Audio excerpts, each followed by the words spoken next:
Eu quero saudar a todo o povo de Deus, na paz, na graça do nosso Senhor e Salvador Jesus Cristo. É com muita alegria que nesse dia de hoje eu venho trazer uma palavra do coração de Deus para o nosso coração. A palavra se encontra no livro de 2 Reis, de capítulo 5, e apenas 2 versículos, o primeiro e o segundo, que diz: E Naamã, chefe do exército do rei da Síria, era um grande homem diante do seu senhor e de muito respeito, porque por ele o Senhor dera livramento aos sírios. Era este homem herói, valoroso, porém leproso. E saíram tropas da Síria na terra de Israel e levaram presa uma menina que ficou a serviço da mulher de Naamã. Amados, nós costumamos relatar sobre a trajetória de Naamã, sobre a sua lepra, sobre tudo que foi feito e realizado através daquela enfermidade, daquela vergonha. Mas hoje eu quero retratar um pouco sobre a vida dessa menina. Menina essa que Deus permite entrar na casa de Naamã, como a própria presença de Deus naquele lugar. Nós vemos na história bíblica que Naamã, ele era um poderoso chefe, do maior exército, do exército inimigo do povo de Israel, povo eleito, povo escolhido, para fazer o querer e a vontade de Deus. Mas todavia nós conhecemos a palavra e nós sabemos que o povo, de tempos em tempos, começava a se afastar da presença de Deus, e Deus permitiu o inimigo escravizá-lo, entrar como a Síria entrou em Israel, levar o povo dele cativo para que eles voltassem à lembrança do primeiro amor, do amor a Deus, do Deus que tudo pode fazer sobre as nossas vidas. E numa dessas viagens, numa dessas invasões, numa dessas guerras, aquela menina, ela vai parar na casa de Naamã, como boca de Deus dentro daquela casa. Porque muitas das vezes a gente está vendo nosso irmão leproso, nosso irmão passando por uma dificuldade, enfrentando uma queda, um pecado. E muitas das vezes nos dias de hoje, ao invés de nós dar a mão, nos esforçar para ajudar o nosso irmão a se levantar, nós servimos até como boca do diabo para espalhar e proclamar a derrota do nosso irmão. Aquela menina, ela tinha motivos de sobra para estar desejando a morte, de Naamã, porque ela era uma criança que perdeu ali a sua família, ela perdeu a sua nacionalidade, a sua liberdade, ela passa a ser escrava dentro da casa daquele homem esse que eu creio que de coração duro e cruel, porque para estar na frente de um exército desse, ele teve que provar por muito tempo a sua dureza de coração. Um homem que não tinha dó de matar, de enfrentar as maiores batalhas, mas tinha algo lá na casa dele, quando ele tirava as suas vestes, que era motivo de vergonha. Aquela pessoa honrada, aquela pessoa de patente alta, diante da sociedade, tinha algo que o envergonhara. Mas aquela menina, no meio daquela dor, no meio daquela escravidão, no meio daquele sofrimento, naquele momento de perca na sua vida, ela pega a sua dor, ela coloca de lado e ela faz a missão, a verdadeira missão do crente, do cristão, que é salvo, que é liberto pelo poder da palavra. Ela poderia naquele momento desejar até a morte e usar até mesmo como vingança. Olha, tá aí, matou o meu povo, me tirou da minha terra, me colocou como escrava e Deus pesou a mão. É assim que muito de nós faz nos dias de hoje, quando vê alguém tropeçar, cair, passar por um momento de dificuldade, ao invés de nós estar ali dando força, vamos se animar, irmão, vamos voltar para a presença de Deus. Nós estamos ali proclamando que é pecado, que é porque o irmão tropeçou. Não, irmãos. Muitas das vezes é porque só precisa chegar uma palavra profética na vida da pessoa, como chegou na vida de Naamã. Aquela menina, quando vê a situação, ela coloca a sua dor de lado e ela pensa, conjecturando na palavra: eu não vou fazer como ele, eu não vou me igualar a ele, eu não vou ser maldosa, eu não vou ser uma pessoa usada pelo adversário. Eu aprendi de Deus e eu vou vivenciar e compartilhar aquilo que eu aprendi, sem importar com a dor, com a situação, porque a dor, ela diz não prossiga, a dor diz não pregue mais, não louve mais, desista. A dor, ela nos coloca diante de muitas dificuldades, mas aquela menina não, ela estava ali numa missão. Às vezes nós não entendemos o propósito de Deus para as nossas vidas, aí ao invés de nós usar a palavra do Senhor para alcançar alguém, nós começamos a murmurar: por que Deus permitiu isso? Por que eu me encontro nessa situação? Estou na igreja, estou congregando, estou fazendo o querer e a vontade de Deus, mas por que que Deus permitiu tal situação na minha vida? É porque quando Deus permite o processo, o propósito dele sobre aquilo que ele permitiu sobre a tua vida é maior e é melhor. Se você suportar o processo da qual você está passando, a dificuldade, o momento de dor, de tristeza, talvez até de decepção, da qual você se encontra, você vai entender. Se você for fiel no meio do teu propósito, você vai entender o propósito de Deus para a tua vida.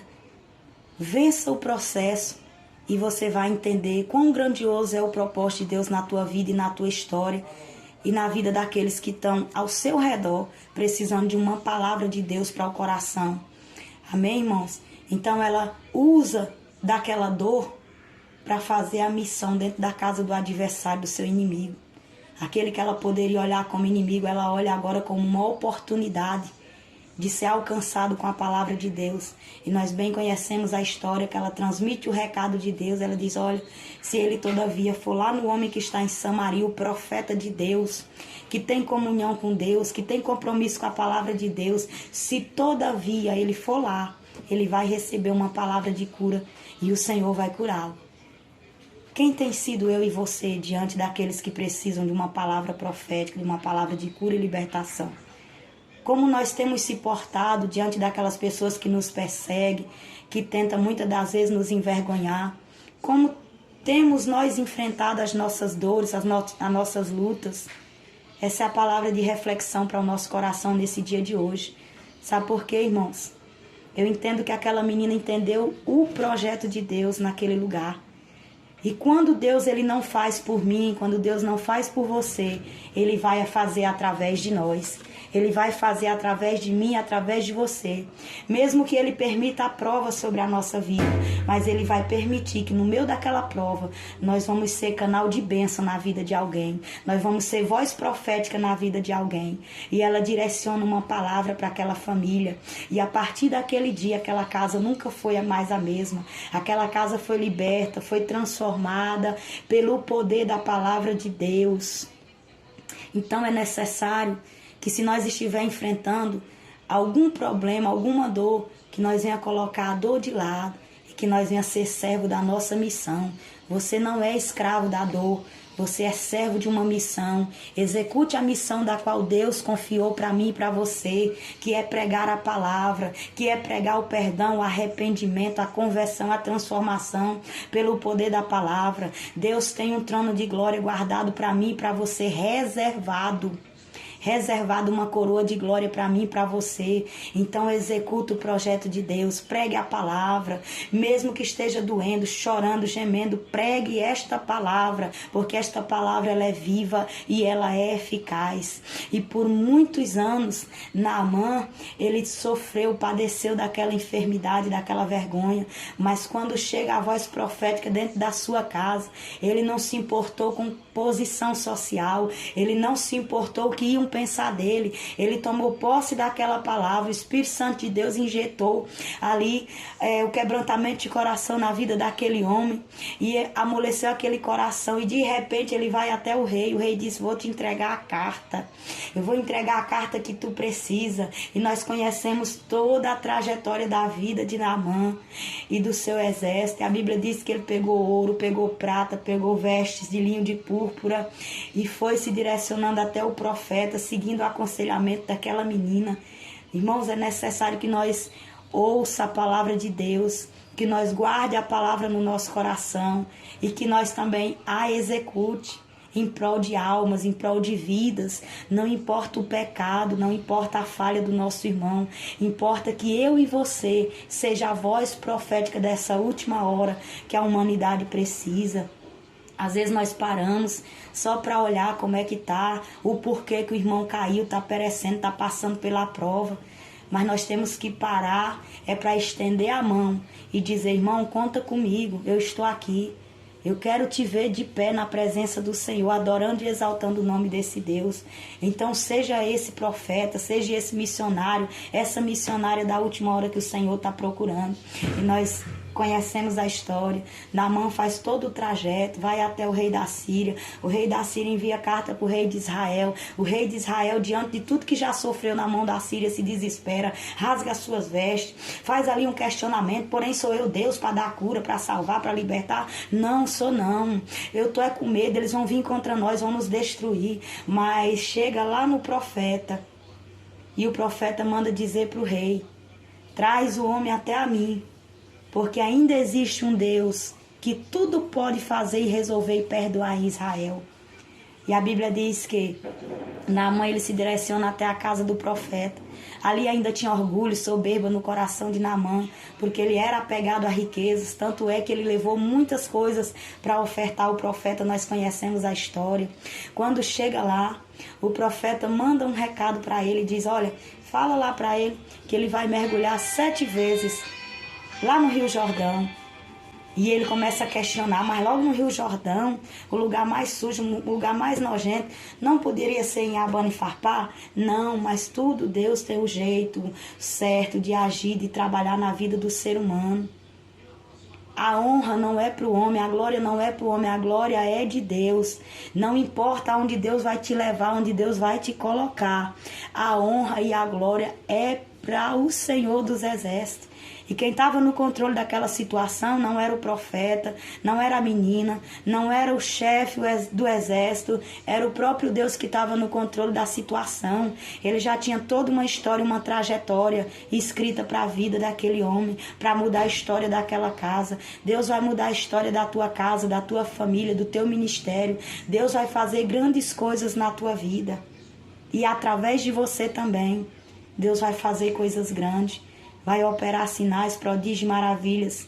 E vai te fazer alcançar almas para o resgate do reino celestial. Então, meus amados, essa palavra eu quero deixar para a tua meditação. Naamã foi ali carregado de prata, de ouro, de linho e púrpura. Quando ele vai lá no Rio Jordão, que ele recebe o aconselhamento daquele servo, que ele disse: se fosse uma coisa mais complicada, mais difícil, o Senhor ia fazer. Se custasse prata, ouro, seja lá o que fosse de bens materiais, o Senhor ia correr atrás para conseguir. Mas é tão simples, é só mergulhar lá no Jordão. Às vezes é só uma palavra, e eu prego esta palavra para o resgate das almas. Aí ele fala: você não vai querer não? Você não vai querer ouro, nem vai querer prata, nem púrpura, nem linho? Nada dessas riquezas. Ele disse: quero não. O que eu queria já nos foi concedido. Foi a sua cura e a sua libertação, pelo nome do Senhor dos Exércitos. E de repente ele disse: então eu tenho um pedido a fazer. Eu vim trazer prata e eu vim trazer ouro, mas agora eu não quero trazer, eu quero levar para a Síria o que está faltando lá. Eu quero levar para minha casa o que está faltando lá. O que está faltando lá? Ele falou: eu quero que, no versículo 17 diz: e disse Naamã: se não queres os bens materiais, dê-se a este teu servo uma carga de terra de um jugo de mulas, porque nunca mais oferecerá este teu servo holocausto, nem sacrifício a outros deuses. Eu quero a presença de Deus na minha casa. Eu quero um altar onde o nome do Senhor é adorado. Eu não quero mais pisar no pecado. Eu não quero mais participar da roda dos escarnecedores. Eu não quero mais falar mal dos meus irmãos. Eu não quero mais ser um marido que despreza a esposa, uma esposa que despreza o marido, ou um filho que recusa a palavra do seu pai ou da sua mãe, os ensinamentos do Senhor. Mas eu quero a presença de Deus na minha vida, na minha casa e na minha terra. Que essa presença, ela venha entrar na tua casa, que ela venha fazer morada na tua casa e no teu coração. E que a tua família, o teu vizinho, por onde você passar, o cheiro da presença de Deus venha alcançar todos aqueles que estão à sua volta. Que o teu testemunho de vitória venha alcançar aqueles que se encontram à sua volta. Que essa presença, ela venha ser presente de Deus para a tua vida nesse dia de hoje. Receba essa palavra, guarde essa palavra. Não importa o que fizeram para você, o que desejaram para você, importa que você é a voz profética que o Senhor está esperando nessa última hora. Você é o missionário, a missionária da última hora. Pregue a palavra, viva a palavra e compartilhe dessa palavra. Em nome de Jesus, fiquem todos na paz do Senhor.